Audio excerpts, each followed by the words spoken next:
IMS டேஷ்போர்டில் நம்ம purchase பண்ண எல்லாமே ரெஃப்ளெக்ட் ஆகும். அதுல நீங்க அக்செப்ட் பண்ணலாம், ரிஜெக்ட் பண்ணலாம், அல்லது பெண்டிங் வச்சுக்கலாம்.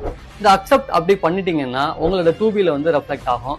ரிஜெக்ட் பண்ணீங்கன்னா அது உங்க பர்ச்சேசஸே இல்ல அப்படிங்கறத கன்ஃபார்ம் பண்ணிக்கிற மாதிரி. அண்ட் பெண்டிங் அப்படிங்கிறது வந்து பாத்தீங்கன்னா நெக்ஸ்ட் மந்த்துக்கு அதை கேரி ஃபார்வர்டு பண்றது மாதிரி.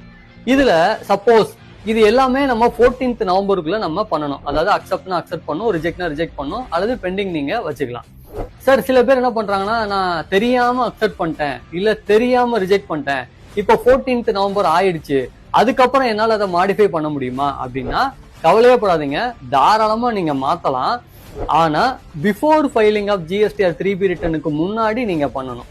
இப்ப மாத்தணும்னா என்ன பண்ணும், திரும்ப நீங்க IMS டேஷ்போர்டு போய் நீங்க எந்த பர்ச்சேசஸ தவறுதலா அக்செப்ட் பண்றதுக்கு பதிலா ரிஜெக்ட் பண்ணீங்களோ அல்லது ரிஜெக்ட் பண்றதுக்கு பதிலா அக்செப்ட் பண்ணீங்களோ வைசி வெர்சா அதை நீங்க